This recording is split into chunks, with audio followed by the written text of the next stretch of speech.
पूर्ण दृष्टिकोण से जिस प्रकार पश्चिम द्वारा गढ़ी गई जो अवधारणाएं हैं, जो धारणाएं हैं, उनकी यहाँ तुलनात्मक चर्चा की जाएगी।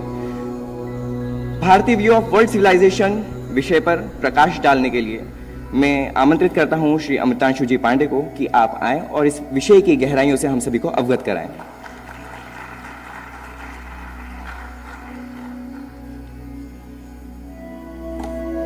नमस्ते।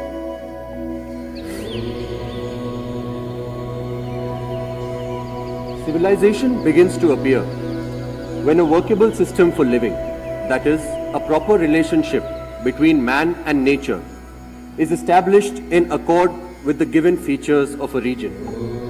Now this right away is counterintuitive to what we traditionally understand as civilization, because we've been taught to think of civilization with material accoutrements, with high monuments, with trade, with units of weight and measure, with currency systems, with long distance travel.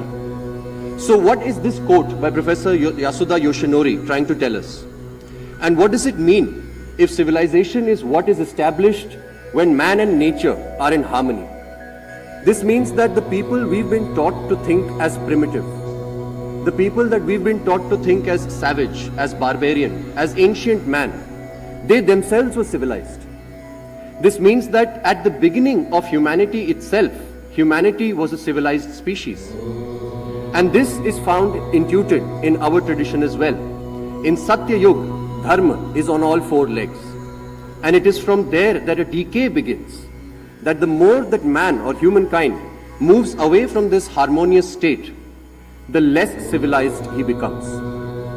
So if civilization is this harmony, how may we define it? How could we think of it sans all of those material accoutrements that we've been taught about?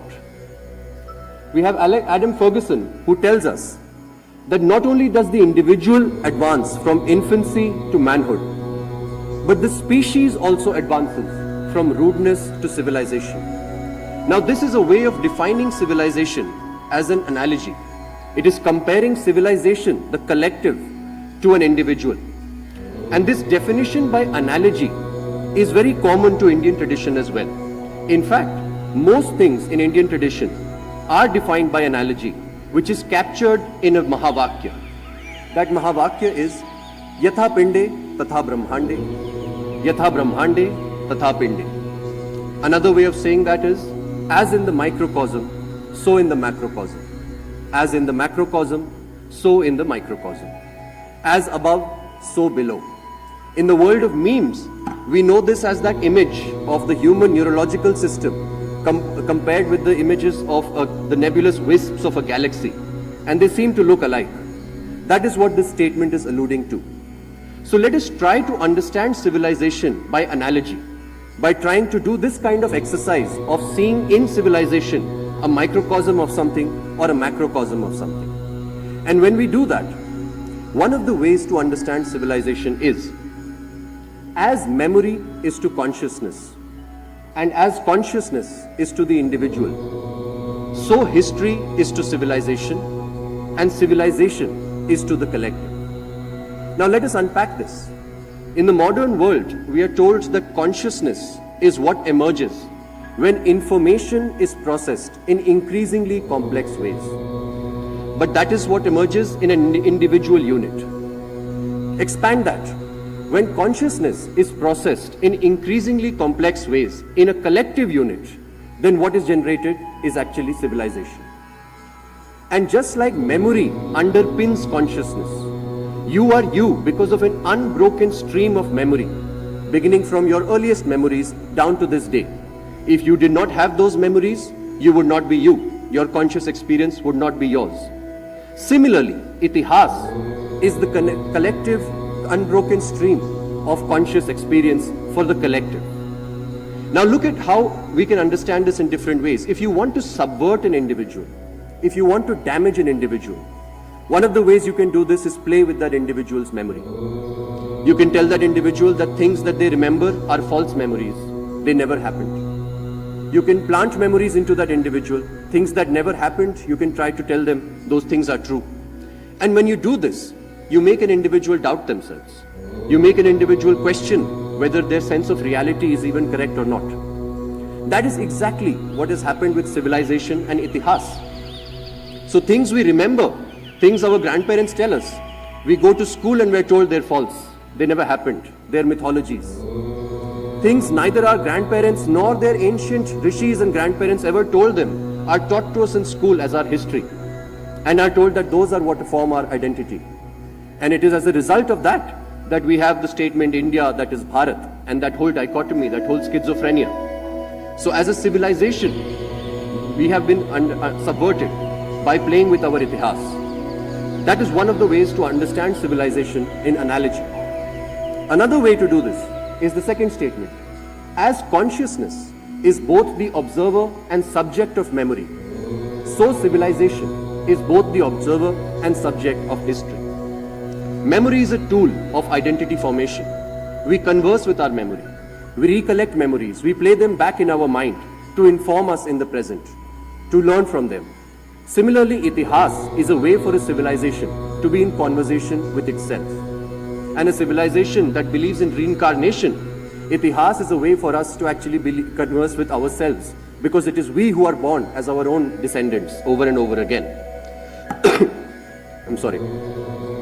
So this is an analogy way of understanding civilization. And it is an intuition that has been found by Western thinkers as well. Oswald Spengler, a Western thinker, compared civilization to an organism. And Arnold Toynbee also alluded to civilizations having a life cycle and a decay as organisms do. The difference for Indian civilization is that we have many cycles of life and death, many manvantars, many yugs. It is a civilization that is continuously in motion, continuously in rotation. And what that rotation tells us, that with a continuity of untold millennia, the record of which is available to us in itihas, information was processed in increasingly complex ways in a body, in a geographical unit. That geographical unit is Bharat. And the consciousness that was produced as a result of it, the civilizational consciousness, that is dharma.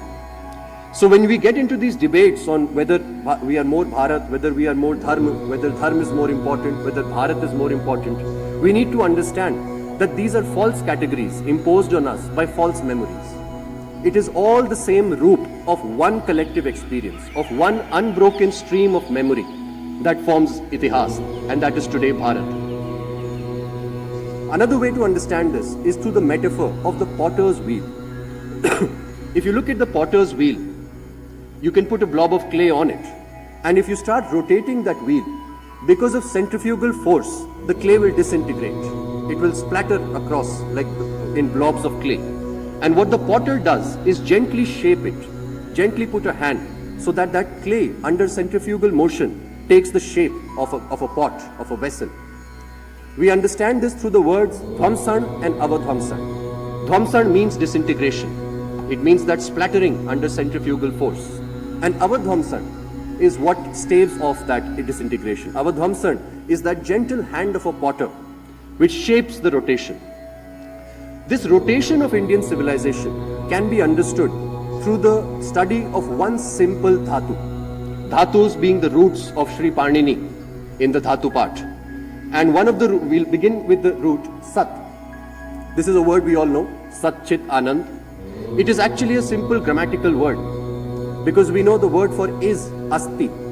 Even in Russian it is Esti. The past continuous form of Asti is Sat. So Sat simply means isness, the state of is. And that is why we consider Sat to be real, because it is the only thing that is. Every other thing that comes into being actually goes out of being as well. So being is not real, because being eventually means not being. Only Sat or isness is real. Now we are told that at some point, somehow, in this equilibrium comes into motion Ri. Paniji described Ri as Gatau or Gati Prapan, motion or the attainment of motion. So the word Rit, which leads to words like Ritu, ritual, rite, that word simply means motion. It means motion has been attained. If you want to compare it to modern science, it's the Big Bang. reality has come into being. Now when it comes into being, that is what is defined by Vrit. We understand Vrit through words like Vartan, Chakravarti, Vetan. It is motion. When motion happens, and ours is a civilization of mind, then the first motion is actually in the mind. Smrit. It gives us words like Smriti, Smaran. Smrit is motion in the mind. Yatha Pandey, Tatha Brahmande. So like Rit is motion in reality, Smrit is motion inside your head. When there is motion inside our head, it can result into creation. It can manifest in reality as matter. That is what we understand as Krit. And Kriti, Karta, Kartra, creation. When mind is converted to matter, what do we do next? We can create lots of things. We can create all kinds of things. But eventually, what the human collective wants to do is prosperity of the human collective, which is defined by Prit, Purti, Prem, Puran, fulfillment, nourishment. Shri Aurobindo also defined that civilization and the unique feature of Indian civilization, it is designed for Purti. It is designed for nourishment.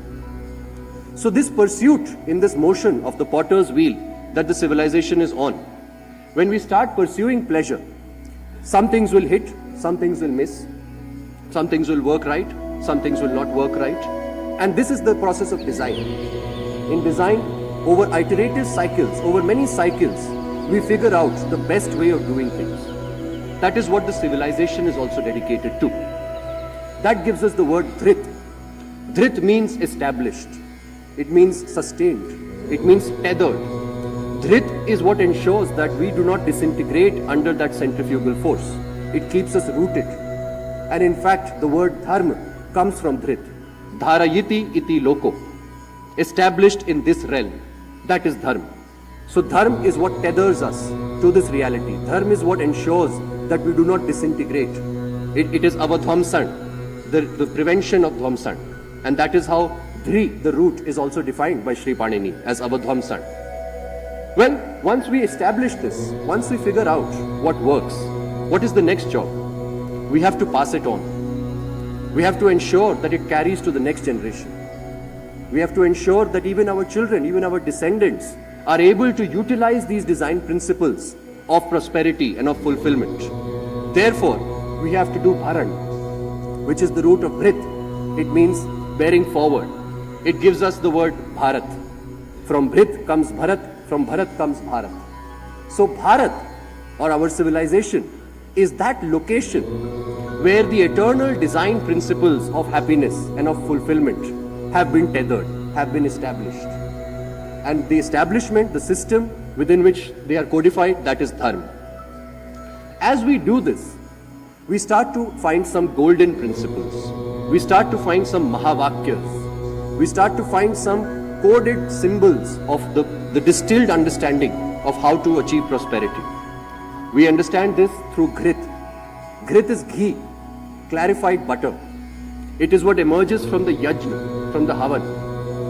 So this rotation that our civilization is on is a collective havan. It is a collective yajna, where the purpose is to arrive at Ghrit, crystallized knowledge, clarified knowledge, knowledge that can distill as eternal design principles that we can pass on, that we can do the bharan of. But it is a rotation, and so, like all things, there must eventually be an end, which is Mrit. Now, if you know the myth of the Samudra Manthan, we know that in the Samudra Manthan, the Daityas and the Adityas came together to churn out something called Amrit from the ocean. We are told that Amrit is the elixir of immortality, the philosopher's stone. These are nice English words, but they tell us nothing from the civilizational consciousness point of view. What is Amrit? What is it that gives us immortality? Well, immortality is that tethering. Immortality is that staying on. Immortality is our dhamsan. So Amrit is actually dharma itself. Amrit is that which prevents Mrit. And Mrit, of course, is the end of Rit. So Amrit is that which prevents the disintegration of reality itself. And that is the way to understand dharma. So this is the rotation of our civilization. This is how we are on the potter's wheel. And this has been the civilizational experience for thousands of years. It has now met with a new reality, which is of Nrit. nartak, nartya. It deceives, it acts, it pretends to be something it is not. That is the internet reality. That is the virtual reality. A rith within a rith. It is of our world. It pretends to be exactly like our world, but it is not really the world. It is a mirage, a maya within a maya. And that is the new challenge that this entire potter's rotation faces. That is the new challenge that the modern Indian potters have to shape against and have to prevent the Dhwamsan against. So this is the rotation that we are on. Now, when we are on this rotation, we face multiple problems. And these are problems that all civilizations face in their trajectory. The first problem, almost the earliest problem that we meet, is the fundamental problem of multiple tribes. We find this in the Puranic record. Daityas, Adityas, Gandharvas, Danavs, Charans, Garuds, Urags, Yakshas, Rakshasas. 14 great wars between them are chronicled in the Puranic record. Over several manvantars, over 7 manvantars, we are currently in the 7th epoch of mankind as defined by the Purans. And 14 great wars are known between multiple tribes. It is a fundamental problem. And it is a fundamental problem we see playing out even today. Us versus them. Constantly happening. Even perhaps in the organization of this grand event, the organizers must have faced us versus them on various counts. Now, the Indian civilization has faced this problem, and we see a solution for it. The Samudra Manthan that I mentioned is in fact an attempt to solve this problem. After generations of warfare between the Daityas and the Adityas, after the exile of Mahabali, after the taking of his kingdom by Vaman, he's called back for a churning. In that churning, they produce Lakshmi, wealth, prosperity. They produce Uchchai the domestic horse. They produce Airavat, domesticated elephant. They produce Navratnas, great gems and jewels. They produce Dhanvantri, the knowledge of medicine, of health, of well-being.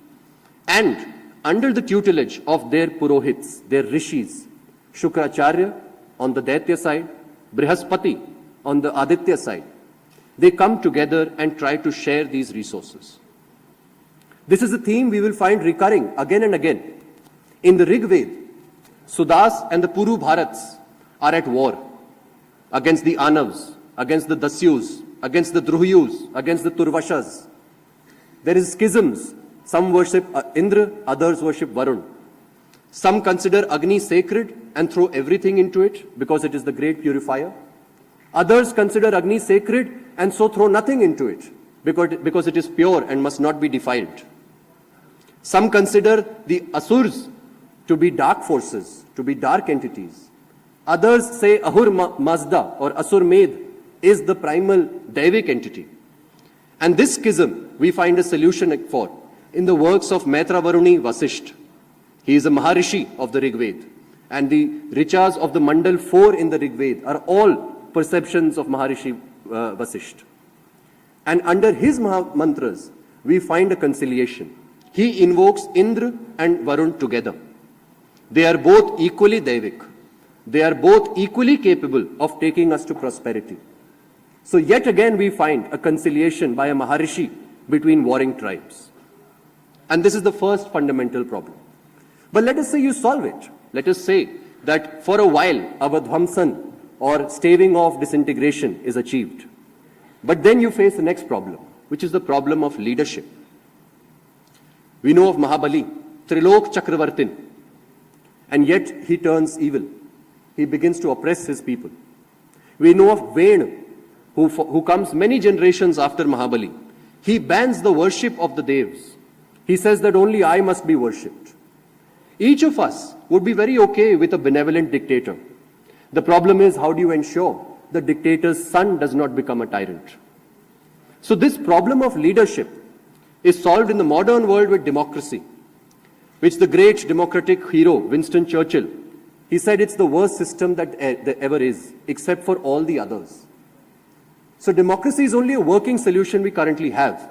But the fundamental problem of leadership, of ensuring that we are on that rotation in a prosperous way, of ensuring that that hand of the potter is always on the wheel, gently shaping that rotation, is very important. In the Indian civilization, we have understood it as Raj Dharma. We all know, of course, of Maryada Purushottam, Shri Ram. And we know of his story, his great victory over Ravan. The other half of his story actually begins after that. Because after that, he returns to Ayodhya, and that is when he is crowned king. And then he embarks on a grand Ashwamedh with his brothers. At the end of his life, he sits with Lakshman, and he recounts to Lakshman what are the qualities of a king. What should a king do? How should a king conduct himself? That list holds true for any government even today. It talks about how to manage wealth. It talks about looking after even the lowest denominator of society. Something that in our textbooks we all read as Gandhiji's talisman. It is actually Shri Ram's talisman.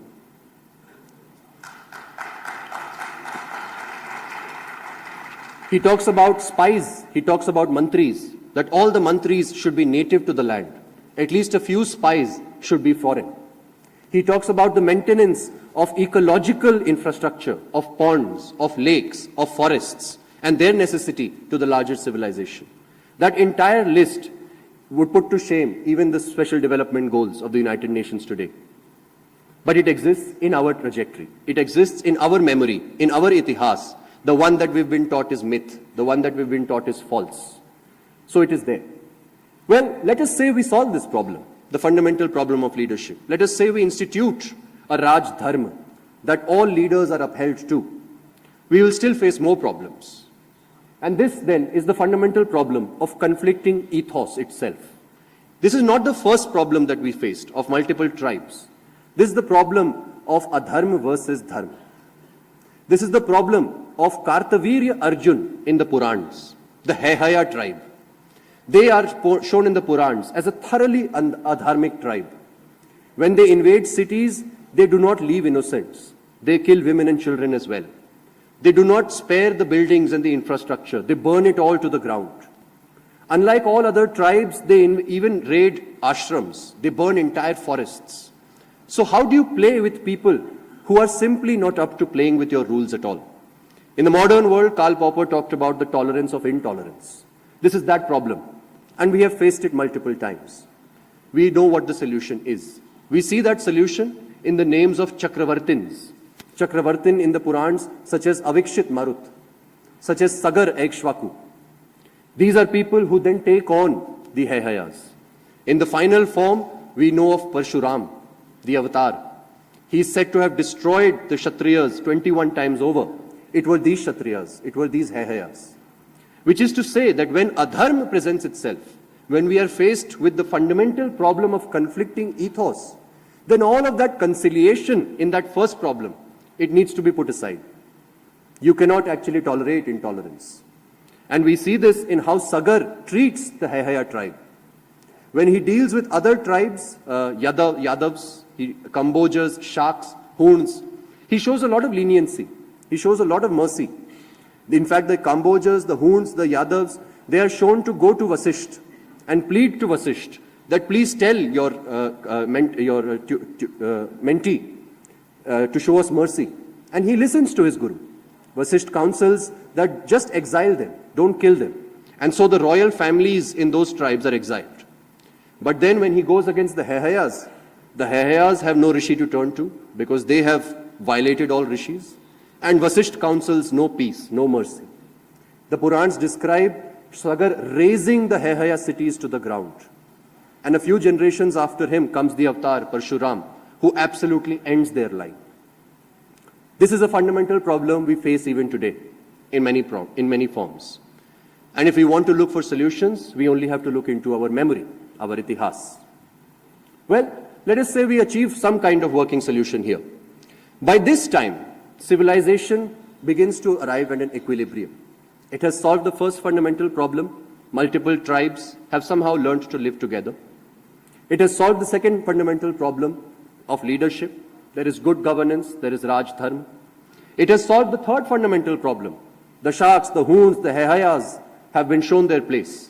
They've been told that we will be friends if you can be friends, not otherwise. What do you do then? then you are finally faced with a new fundamental problem. That is the fundamental problem of individual well-being, of happy Jeeves in a happy Jan. How do you achieve that? That is the era we see of Shri Ved Vyas in our Itihasic record. Shri Ved Vyas is quoted as saying, when he's traveling across the country, that from dharma arise arth, from dharma arise kam. But why is no one following dharma? And it is this pursuit, it is this lament that motivates him to start collating the distilled wisdom, that continuous unbroken memory of his land. And he puts together a Puran, which he then disseminates to his disciple Romaharshan. Over the years, over the centuries, that Puran branches, bifurcates. Swami Chandrasekharendra Saraswati ji, in his book Hindu Dharma, he compares Shri Ved Vyas to the tree trunk, strong, solid, tethered, established, and all the gurus, all the rishis after him, as the many branches, the many leaves of the tree trunk. So the trunk is one, but the branches are many. The Puran, the Ur Puran, began with Shri Ved Vyas, and then we get many later Purans. In the Purans, what does he do? He does what we are all told about history in school. History is important so that we may learn from it. History is not important for its dates. In fact, a few generations ago, people didn't even remember their birth dates. But you can be sure they lived and they were alive. So history is important for the lessons it can teach us. Shri Ved Vyas takes the history of the land and encodes it with the Purusharth, encodes it with the Varnashram Dharma, encodes it with all the many ways in which our ancestors solved these fundamental problems, and then arrived at this one of the individual well-being. That is the Puranic record that we have. That is the history or the memory of our collective consciousness that we can be in touch with if we but wanted to. Well, how are we faring on this problem in the modern world? Look at cities like Seoul, South Korea. Extremely developed, extremely civilized in all the ways we may define that modern world. Skyscrapers, public transportation, medical technologies. It has one of the highest rates of suicide in the world. Take the nation of United States. We've all grown up to the visions of Hollywood, of NASA, of United States being the pinnacle of development, of civilization, the altar of individual rights. It is today a nation under a drug epidemic, opioid epidemic. It's a nation where people take pills to sleep, pills to work. It is a nation where people have Doritos for infants, chips that they feed their young kids instead of mother's food. Is that civilization? Is that individual well-being? And this is a problem that we face today. And this is a fork road for us in India, because we can reconnect with our ancient memory to come up with solutions to this problem, or we can follow the path that we see developed nations taking, and therefore we will be resigned to the same fate as well. Let us say we solve this problem also. Then we face the final problem. This is the problem of managing wealth.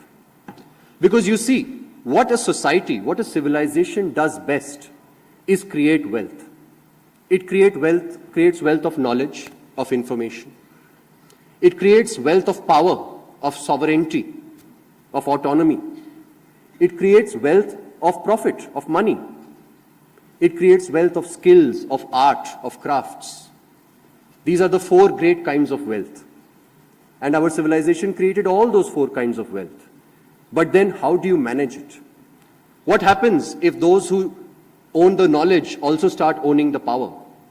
What happens if those who are given to the pursuit of profit also start controlling education? What happens if those who are dedicated to arts and crafts are exploited by everyone else? And these are the fundamental problems that our society started facing right at the time when we were put into a dungeon. So if you come back to that first statement of what civilization is, compared to an individual consciousness, imagine putting an individual into a dungeon. Imagine for 50 years, because it's an individual, part of a human life, every day you tell that individual that they are silly, that they are primitive, that they are savage, that they are stupid for having whatever beliefs they might have, that you beat them, you sodomize them every day. What would happen after 50 years when you let them out? For a while, they wouldn't even be able to stare into the sun. And imagine the kind of time it would take for them to process that trauma. That is what happened to our civilization. No sooner did we start facing this problem, we were put into a dungeon. And you can round it up, we were put into a dungeon for more than 1,000 years. For those 1,000 years, we were told that our memory is not true memory. For those 1,000 years, we were planted with false memories, that some of you came from outside, the others oppressed the others, and so on and so forth. And it is the result of that endungeoning of 1,000 years that we face today. That is the dichotomy of India and Bharat. In fact, you can insert a third one in the middle, India, Hindustan, and Bharat. And it's a result of this unbroken, of the broken memory that we have, which could be a single unbroken continuity, if but we started to face our itihas well. Thank you.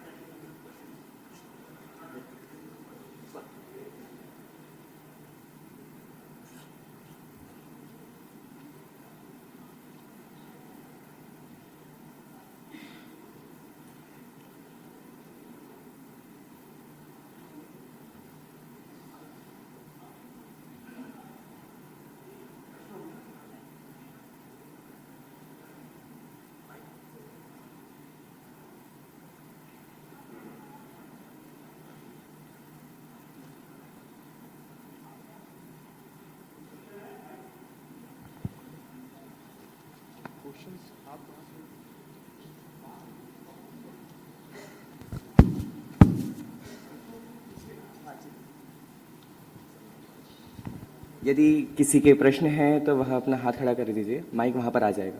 It's question answer round that side.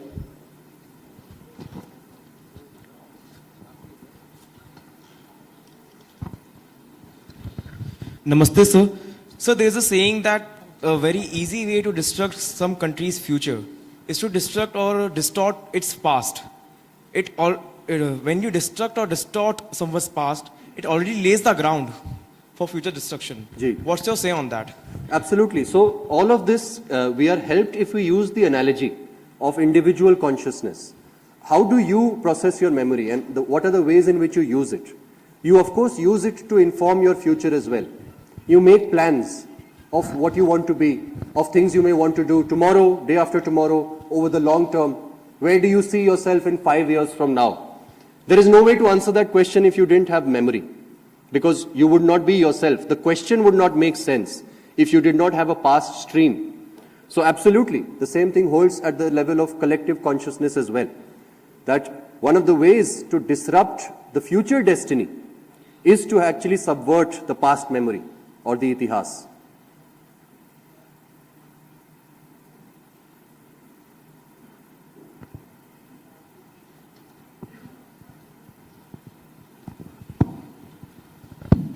Namaste, sir. Sir, this side. Sorry. Yeah, please go on. This side. Please. Sir, as you have depicted a chart which presented that from Sat, the idea of our civilization started from Sat, and all our customs are actually leading us to Sat. So how can our temples can play a prominent role in invoking or say rejuvenating our civilizational consciousness? And when I talk about the temples, I also wanted to highlight the fact that today all the temples are being controlled by the government, and government are is trying more of to make our temples temple tourism. So which is making us our temples commercial also, and it is also killing the philosophy on the basis of which the temples were built. So that in that context, how can our हमारे temples भी कैसे rejuvenate हो सकते हैं, और फिर वही temples कैसे हमारी philosophy को, civilizational philosophy को rejuvenate कर सकते हैं? So the Hindu temple, at its core, is actually the fire itself. It is Agni. अगर आप हिंदू टेम्पल का आर्किटेक्चर भी देखें, The dome of the Hindu temple is designed in the reticulated fractal sense, the architecture, which is aimed to resemble the wisps of the Agni, of the flame. So Agni in the Rig Veda is called Rodasi, the great connector, because it connects Prithvi to Dyos, earth to sky. And that is what the Hindu temple is also supposed to do. So it is the manifestation of Agni in physical man-made form. So in that circle that we looked at, it is the place where we do Ghrit. It is the place where the collective yajna focuses itself such that clarified butter may be produced. Temple tourism at its core it reflects the intent to rejuvenate that yagna. It reflects the intent to bring us back into that collective yagna. Of course, it deals with all facets of modernity. And of course, you want that yagna to be in control of the people themselves. But the Hindu temple historically has been a place of civilizational havan, of civilizational yagna. And if you look at how the place it occupied, each temple also had a pond, each temple also had ideally a banyan tree in many cases. An economy would bloom around the temple of all kinds. There would be education happening inside the temple. You can read the papers of Subhash Kak sir, which talk about how the elaborate architecture of a temple actually reflects Shri Mahavishnu lying down in his bliss form, in his Satchit Anand form, where the Gopuram or the entry are the feet of Vishnu. So these are the things we will need to, of course, rejuvenate, re-bring into our consciousness. Yes, it will deal with problems of modernity, where we want people to come to the temple, but somehow we don't want it to be tourism per se. So those are modern challenges. I can't have ready solutions to that over here, but yeah.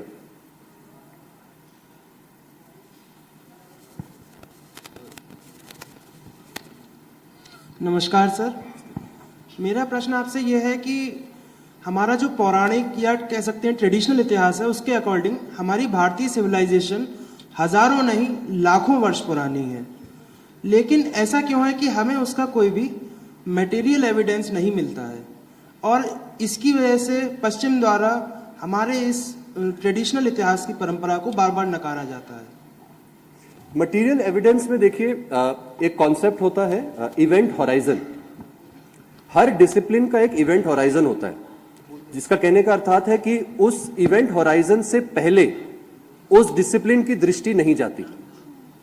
तो अगर आप material evidence में construction को देखें, artefacts को देखें, तो previous ice as से पहले तो आपको मिलेगा ही नहीं, because every ice age destroys the evidence of material before it. अगर आप भाषा को लेंगे तो जब तक लिपि है तब तक आपको उसका एविडेंस मिल सकता है, उससे पहले आप भाषा के बारे में कैसे कुछ थ्योरी बना सकते हैं। तो ये तो डेफिनेशनल प्रॉब्लम है इन फील्ड्स में ही। कोई तरीका मटेरियल एविडेंस है ही नहीं जो मिल सकता है for 50,000 years ago, for 70,000 years ago. It is definitionally impossible. लेकिन अगर हम देखें प्री हिस्ट्री क्या होता है, prehistory is all of human history before the advent of writing. अब राइटिंग तो किसी भी तरीके से हम देखें 5,000-7,000 साल पहले तो नहीं मिलती। So actually 99.9% of human history is prehistory, and the only ways for us to approach it are speculation, or plausible theorisation. लेकिन वो हमें करना क्यों है? ये सिद्ध करने के लिए कि हम पश्चिमी सभ्यता से प्राचीन हैं? क्या हो जाएगा वो सिद्ध करके? या हमारे ही घृत के लिए, हमारे ही हवन के लिए, हमारे ही यज्ञ के लिए आपकी मेमोरी आपके लिए क्यों इंपॉर्टेंट है? क्या वो आपके लिए इंपॉर्टेंट है to gain primacy over another human being, या क्या वो आपके लिए इंपॉर्टेंट है आपको इन्फॉर्म करने के लिए, आपको एम्पावर करने के लिए और आपका भविष्य बनाने के लिए?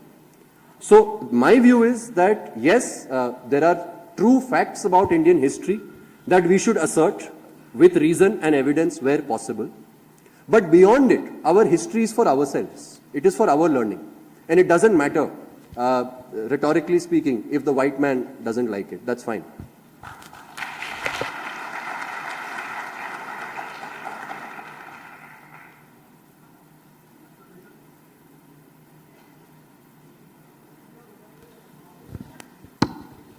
राम राम भाई साहब, मेरा सवाल ये था कि प्रधानमंत्री जी ने इस सभ्यता के सवाल को देखते हुए मेरे मन में यूएन की बात आती है। प्रधानमंत्री जी ने यूएन में खड़े होकर कहा है कि भारत इस बात पे गर्व करता है कि भारत ने युद्ध नहीं बुद्ध दिए हैं।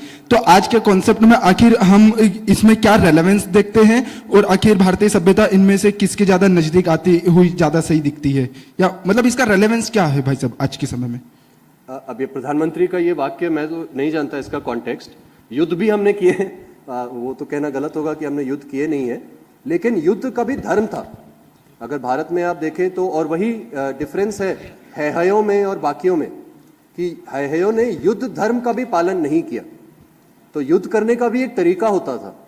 And in fact even in the writings of ancient Chinese travellers they mentioned how there were the war became ritualised almost as a sport, कि आपको युद्ध करना है तो क्षत्रिय का तो धर्म है युद्ध करना। And a Kshatriya is okay for the Kshatriya to want to gain territory. So if you want to expand your territory, तो Rajasuya, the ritual of coronation itself, Ashwamedh, the ritual of territorial expansion. So how can a civilization who invented Ashwamedh be a civilization that never did युद्ध? तो yes, युद्ध किया है हमने, लेकिन conquest of other people such that their destiny is snatched from them. That is what Bharat never did. And that is because of Bharat's buddhi. तो आप जो युद्ध और बुद्ध की बात कर रहे हैं, even our युद्ध was informed by our Buddha, is what I would say.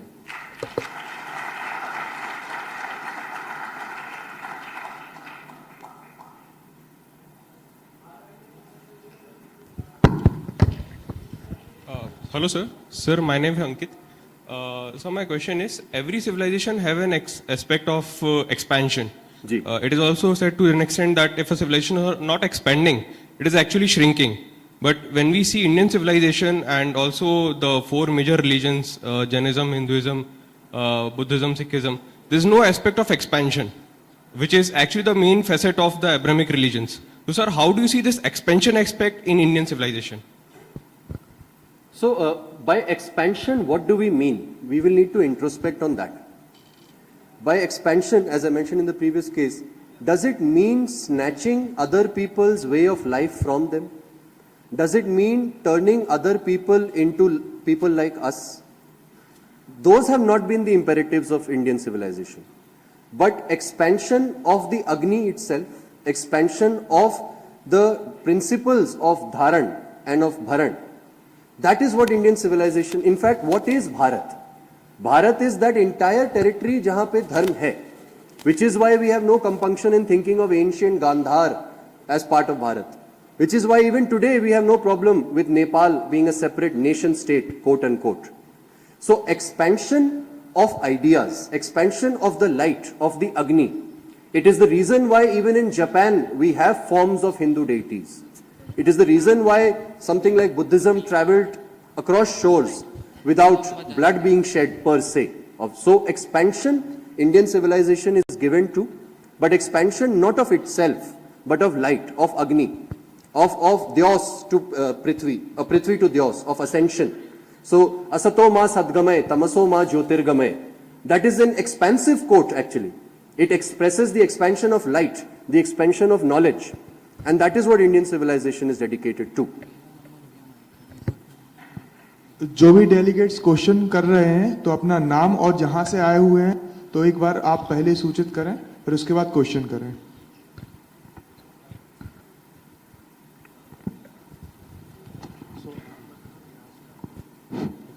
My name is Alekh Sharma, I am from Gwalior YTC. Sir मेरा क्वेश्चन आपसे ये था, जो हमारा मेन टॉपिक है Bharatiya view of world civilisation in India.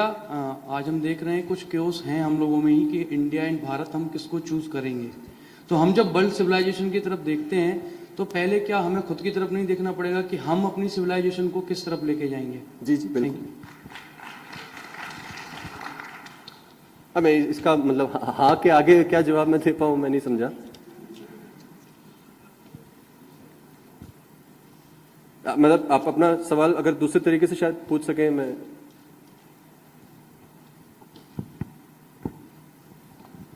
मेरा क्वेश्चन यही था कि जो हमारा टॉपिक है Bharatiya view of world civilisation, जब हम वर्ल्ड सिविलाइजेशन की तरफ देख रहे हैं लेकिन हम उस तरफ ये भी देखते हैं कि हमारे इंडिया में ही अपनी सिविलाइजेशन को लेके क्योस है कुछ लोगों में कि हम इंडिया या भारत की तरफ जाएंगे, तो अगर हम वर्ल्ड सिविलाइजेशन की तरफ जाते हैं तो उससे पहले हमारे पॉइंट क्लियर होने चाहिए कि नहीं, कि हम किस सिविलाइजेशन को। बिल्कुल बिल्कुल। और ये जो इवेंट है इसका स्ट्रक्चर भी तो वैसा है, जैसे बताया सर ने कि कल जो आपके इवेंट्स थे वो सब शत्रुबोध पॉइंट ऑफ व्यू से थे, which is knowledge of the other, और आज के जो इवेंट्स हैं वो डेडिकेटेड है स्वयंबोध के बेसिस पे, which is knowledge of the self. तो ये मतलब अगर मुझे याद आ रहा है कि बचपन में हम सब ने वो कहानी सुनी होगी कि mother takes a child to Guruji कि ये बहुत खजूर खाता है, इसकी खजूर की आदत छुड़वा दीजिए। और वो ऋषि जी बोलते अच्छा चलो 1 महीने बाद लेके आना, 1 महीने बाद बोलते फिर से 2 महीने बाद लेके आना, कर करके 6 महीने बाद फिर वो बच्चे को बोलते भाई खजूर छोड़ दे। सो द मदर सेज कि ये आप पहले ही बोल देते, तो वो कहते कि पहले मुझे भी खजूर की आदत थी, तो अब मैंने छोड़ दी है, अब मैं ये बात बोल सकता हूँ।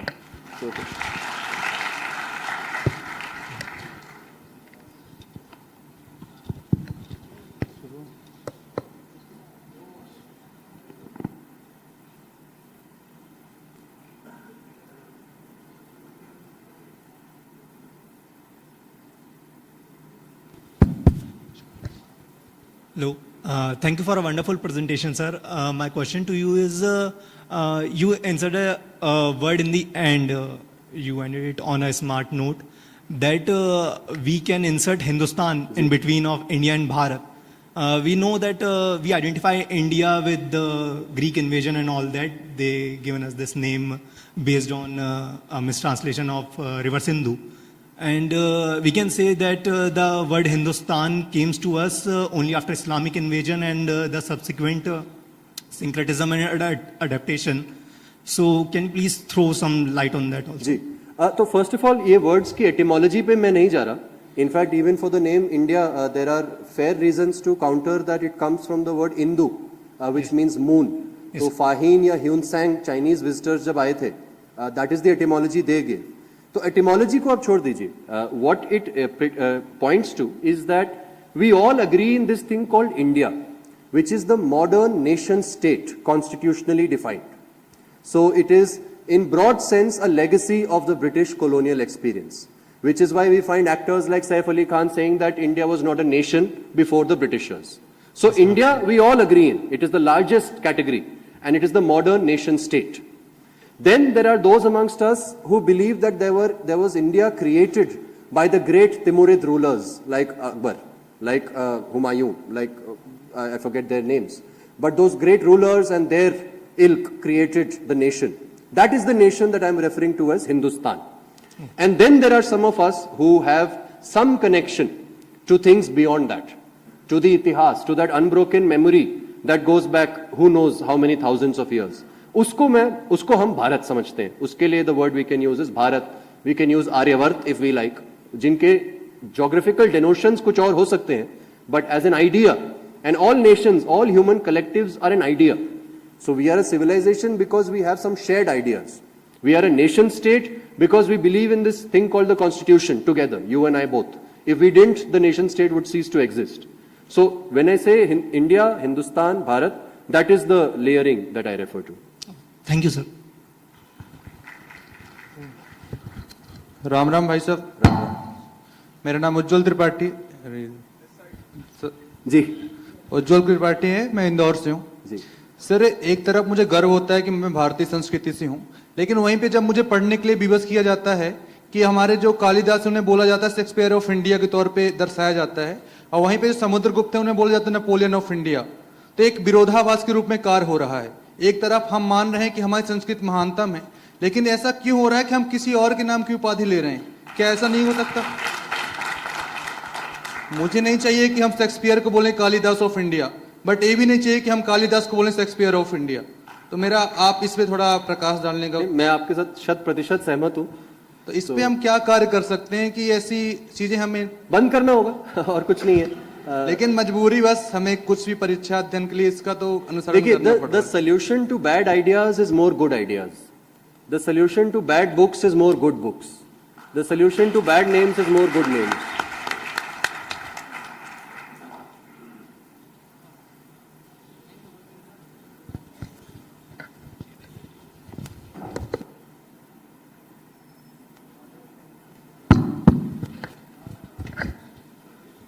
नमस्ते सर. मेरा आपसे एक छोटा सा सवाल ये था कि जैसे कि आप बता रहे हैं कि जो भी मटेरियल एविडेंस है वो 5 से 7,000 साल पुराने नहीं मिल सकते भाषा के। तो जैसे मैं अपनी संस्कृत भाषा जो है वो तो लाखों साल पुरानी है, अपने जितने भी ऋषि मुनि हुए हैं वो तो मतलब बहुत पुराने समय से हुए हैं, तो क्या उनके लिखे हुए कोई भी एविडेंस नहीं अपने, क्योंकि वेदो पुराण जो हैं वो सारे पुराने हैं, तो उनका एविडेंस क्यों नहीं मिल सकता है हमें, मतलब 5-7 हजार, जैसे हम देखते हैं महाभारत भी जो है वो 5 से 6 हजार साल का अपन एक मानते हैं उसका युगाब्द जो चलता है, पर उससे पहले जो राजा राम जी हुए हैं अपने रघु, तो उनका जो एविडेंस है वो हमें एज अ डॉक्यूमेंटेड क्यों नहीं मिल सकता ऐसा? तो इसका उत्तर इस पे निर्भर करता है कि आप किस चीज को प्रमाण मानते हैं। क्या आपको पता है चंद्रगुप्त मौर्य का भी महल हमें नहीं मिला है? चंद्रगुप्त मौर्य तो बहुत बाद में आए थे, और बल्कि हम ये भी 100% नहीं कह सकते कि उनका कैपिटल पाटलिपुत्र था कि गिरिव्रज था, ये भी नहीं पता हमें। तो ये तो बहुत ही रिसेंट हिस्ट्री की बात हो गई। जहां तक, और मैं इसी का मतलब है द एपिस्टेमोलॉजिकल इवेंट हॉराइजन जो हम बोलते हैं, which means that there is a line beyond which any field can not penetrate further. तो अगर लिखी हुई भाषा हमें मिलती है लेट अस से 3000 BCE 4000 BCE में, तो how can you make a comment on भाषा इन 15,000 BCE? क्या प्रमाण होगा? कोई प्रमाण है नहीं। इसका यह मतलब नहीं है कि हम बोल नहीं सकते, स्पेक्युलेट कर नहीं सकते, लेकिन beyond a point we will hit the wall कि आप क्या क्या सिद्ध करना चाहते हो और किस लिए सिद्ध करना चाहते हो। तो अगर मैं और आप आपस में मान लें कि हाँ मैत्रा वरुणी वशिष्ठ महर्षि ऋग्वेद के वो 50,000 ईयर्स पहले रहते थे, मान लेते हैं मैं और आप, तो अब क्या हुआ, मतलब इससे हमारा क्या बेनिफिट हो गया? बेनिफिट तो तब होगा अगर हम उनके मंत्र को समझेंगे, बेनिफिट तो तभी होगा अगर उन्होंने जो विचार एक्सप्रेस किए उन मंत्रों में उनको हम इंटरनलाइज करेंगे। वो विचार 50,000 ईयर्स पुराने हो या 5,000 ईयर्स पुराने हो, क्या डिफरेंस मिलेगा? नहीं, हमें तो सेम लेसन लर्न करना है। So we are called Sanatan Dharma. Sanatan means it is an eternal dynamic flow. The way to understand it is like a river. अब river is constantly flowing.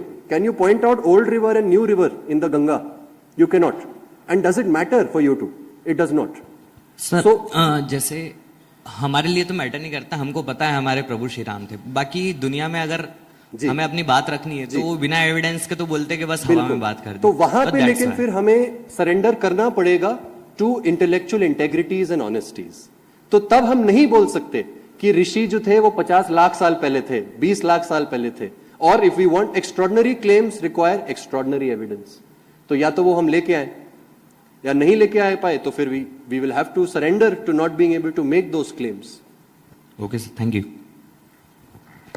Hello sir. Sir from here. जी बोलिए सर। My name is John Nigam, I am an artist. Sir आपने पूरा एक letter से start करके पूरा जीवन आपने वो बता दिया कि what's the process of life from री टू रिथ and everything else. The thing is my question is for the word sat. Sat you said, as you said, is the meaning of is. सत होता है, जो पहले था वो अभी भी है। कैन सत be different for every individual और इज इट द सेम सत फॉर एवरीवन? जी, so including ones who follow Hinduism and ones who don't. So it's a very good question. It is a question that is deeper than I can actually answer it. It is beyond my capacity to fully expound on it. But as far as I understand it, there is only one Sat. It is unchanging. It is eternal. In fact, what is Sat? What is reality? Is that which is always there. तो Western thought में एक science fiction writer थे Philip K. Dick. He said reality is that which does not go away when you stop believing in it. According to Indian thought, reality is that which does not go away, full stop. So that is an absolute truth. And I don't think usme relativities hai in the Indian view of Sat.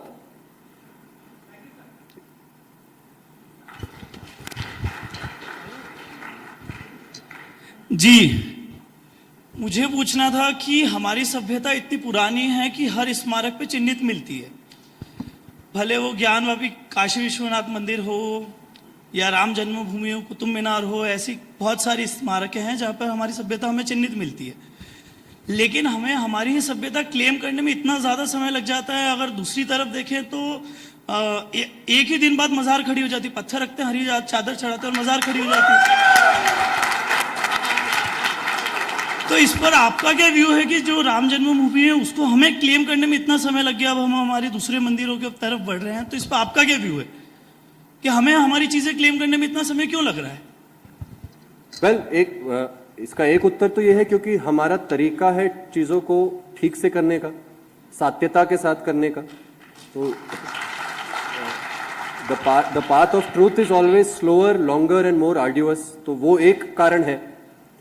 उसके बाद we are operating in a situation where हम लोग counter force apply कर रहे हैं। तो एक existing inertia, एक एग्जिस्टिंग स्टेट था which we have inherited. Now we are applying counter force to change that state. तो counter force जब आप लगाते हैं तो it will always have to be equal to the sum of the force that was initially applied in the opposite direction. तो जो आप जो कह रहे हैं वो स्थिति है because we were in a dungeon for 1000 years. अब उस स्थिति को counter force लगाने के लिए वो 10 साल में तो शायद नहीं होगा, 50 साल में तो शायद नहीं होगा, थोड़ा टाइम तो लगेगा। तो I mean that is the best of answer I can give. But yeah. नमस्ते सर। जी नमस्ते। जय श्री राम। मैं श्रीरंग पाठक संत भूमि महाराष्ट्र से आया हूँ। मेरा सवाल आपसे है कि आपने पुराण के रेफरेंस दिए। विष्णु पुराण में ऐसा है कि perpetual creation and destruction of universe Hinduism बात करता है। ऐसा बोलते हैं कि ब्रह्मा जी 100 साल जिए हैं, मतलब as compared to years 311 trillion साल कुछ तो भी होते हैं। तो और एक मनवंतर मतलब 4.32 बिलियन साल। और साइंस भी बोलता है कि जो पृथ्वी का स्टार्टिंग जो है, मतलब जहां से क्रिएशन चालू हुआ है, वो 4.28 बिलियन साल है। ऐसा तो नियर अबाउट सेम है। तो क्या हिंदुइज्म में जो पुराण में बोलते हैं, एक दो है, एक पुराण और एक इतिहास, तो पुराण भी ही इतिहास है और इतिहास और पुराण अलग अलग है? या आप थोड़ा सबको बता देंगे तो अच्छा रहेगा।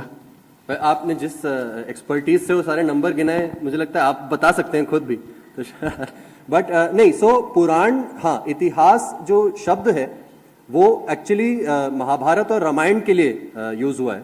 पुराणों के लिए पुराण में इतिहास वर्ड नहीं यूज होता है। बट इतिहास को अगर हम लिटरली उसकी एटिमोलॉजी देखें, इतिहास, श्री विवेक देबरॉय जी इसके बारे में काफी अच्छे से बात करते हैं। Professor Bal Gangadhar also has written about it. तो it literally means this is how it happened. Itihasa, purana means पहले का। तो ये डिफरेंस एटिमोलॉजिकली उनके बीच में है। लेकिन in the Indian way of things, हम जब पुरानी बातें कर रहे थे पुराण में, we were actually talking about how it happened. So even if explicitly it is not said कि पौराणिक और ऐतिहासिक कथा दोनों एग्जैक्ट कॉन्ग्रुएंट है, they are effectively to mean the same thing. आपने जो एज ऑफ यूनिवर्स की बात की, उसमें I would advise some caution. What if tomorrow new discoveries in science show to us that the universe is older than 13 billion years? तो अभी तो आपका पौराणिक गणित 14 बिलियन और फिजिक्स का गणित 13 बिलियन पे मैच कर रहा है, हम बड़े खुश हो रहे हैं। कल को वो फिजिक्स का नंबर अगर 26 बिलियन पे पहुंच गया तो इस कंपैरिजन का क्या बेसिस बचेगा? So we have to be careful in consciously और subconsciously validating our memory by comparing it to science. We don't need to. My memory is my memory. I don't need to validate it through anyone. नमस्ते sir, मेरा नाम श्वेत सक्सेना है और मैं दतिया से आया हूँ। सर, मैं आपसे पूछना चाहता हूँ कि जैसे पुराणों में और वेदों में भी सुर और असुर के बारे में वर्णन मिलता है, तो जैसे सुर और असुर का जो युद्ध है, दोनों ही एक ही भूमि से आते हैं, आर्य भूमि से आते हैं, फिर उनके विचारों में इतना मतभेद देखने को मिलता है कि बार बार ग्रह युद्ध की स्थिति होती है। ऐसा उस पर आप प्रकाश डालें। आपके भाई बहन है?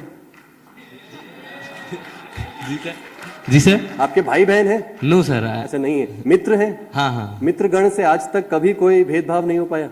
हो जाता है सर। बस सर, हो जाता है। लेकिन सर बहुत ऊंचे स्तर पे देखने को मिलता है भेदभाव जो सुर और असुर में मिलता है। मतलब एक तो बिल्कुल दमनकारी नीतियों के साथ है और एक उद्धारक नीतियों के साथ है, तो बहुत ज्यादा कारणार्थ अगर आप करें तो भाई उसमें अलग अलग कहानियों के अलग अलग रीजंस हैं। अब जैसे इंद्र, पुराण में एक कहानी है कि इंद्र दीति के बच्चों की हत्या कर देते हैं और दीति के उनके पेट में भी बच्चा होता है। इंद्र जाते हैं, उनको आकर्षित करते हैं, बोलते हैं मैं आपका केयर करूंगा माँ, और फिर उनके पेट के अंदर के बच्चों की भी हत्या करने की कोशिश करी। तो छोटी छोटी कहानियां हैं, तो आपको कारण ढूंढने कारण बहुत मिल जाएंगे। But the civilisational truth is yes, multiple tribes come into conflict always. ये प्लैनेट ओवर केस है। The secret for our civilisation, the unlocking key for our civilisation is वो कॉन्फ्लिक्ट बंद कैसे किया हमने। होता तो है सब में, आज भी होता है, बंद हमने किया हमारे सर बैठे हुए यहाँ पे ऋषि इंटेलिजेंस के वजह से। तो जी इजाजत है ये यहाँ पे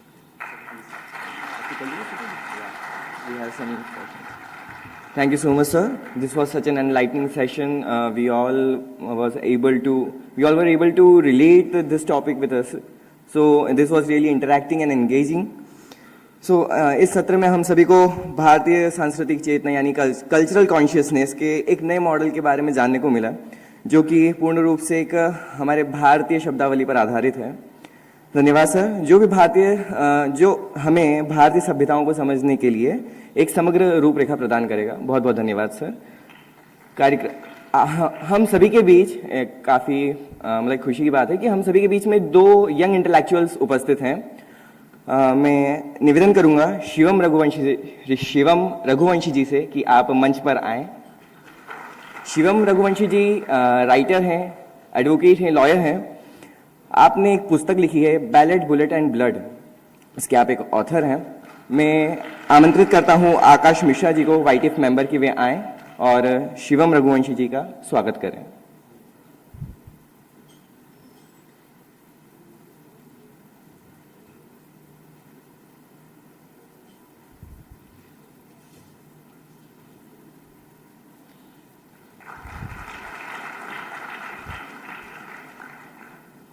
I would like to request Anshul Saxena ji to please come on the stage.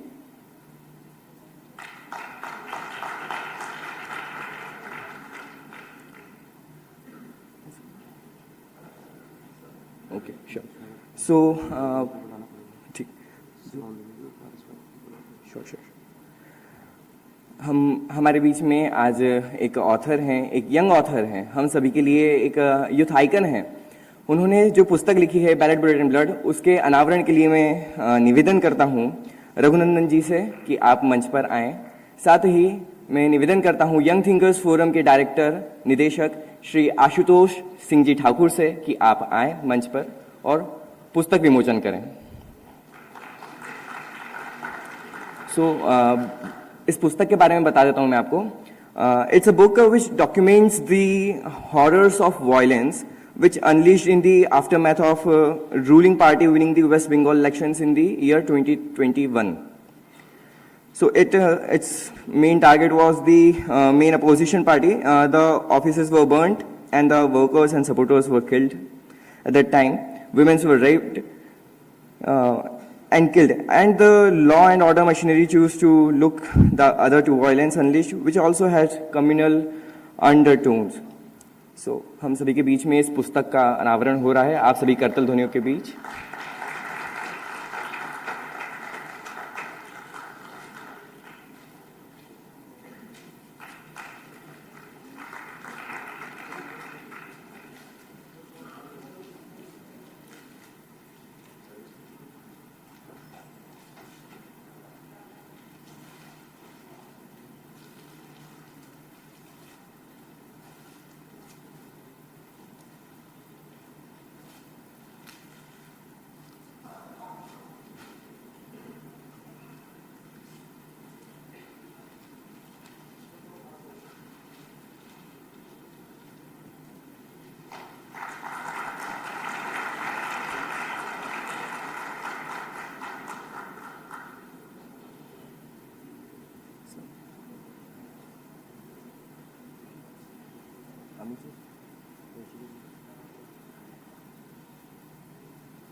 मैं रिक्वेस्ट करता हूं अंशुल सक्सेना जी से कि आप मंच पर आए।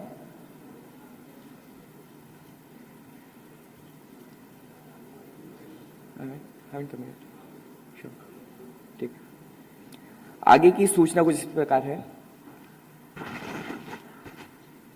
कल हमने 3 बुक लॉन्चेस किए थे इनॉग्रल सेशन में। शिवम जी कुछ कारणवश कल नहीं आ पाए थे, तो आज वो हमारे बीच में हैं। और ये जो 4th बुक है जिसको हमने आज लॉन्च किया, इस पे यदि हमें इंटरेक्ट करना है, डिस्कशन करना है, तो आज दिन भर में काफ़ी सारा इनफॉर्मल टाइम हमें मिलेगा।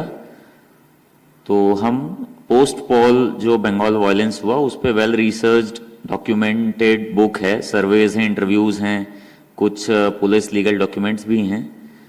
तो जो भी टाइम बीच में मिलेगा इनफॉर्मल, उसमें you can interact with him. धन्यवाद शिवम जी, राघव जी। अमृतांशु जी का जो प्रेजेंटेशन है, अभी ये वीडियो भी लाइव स्ट्रीम हुआ है।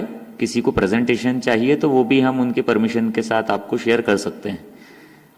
हाँ, उन्होंने परमिशन दे दी है, सो आप लोगों को ग्रुप में ये प्रेजेंटेशन शेयर कर देंगे। और ये सारे सेशन लाइव स्ट्रीम हो रहे हैं, तो आप लोग यदि वापस देखना चाहते हैं या शेयर करना चाहते हैं तो रिक्वेस्ट है कि कल के सारे सेशन, आज के सारे सेशन, ये आप ऑनलाइन ज़्यादा से ज़्यादा शेयर करें। और बीच में जो भी समय मिलता है स्पीकर से इंटरेक्ट कर सकते हैं, ऑथर से कर सकते हैं। बाहर जो बुक स्टॉल्स हैं, उन बुक स्टॉल्स पे जितने विषय हैं, इन्हीं विषयों पे बुक्स वहाँ डिस्प्ले हुई हैं बुक स्टॉल्स में।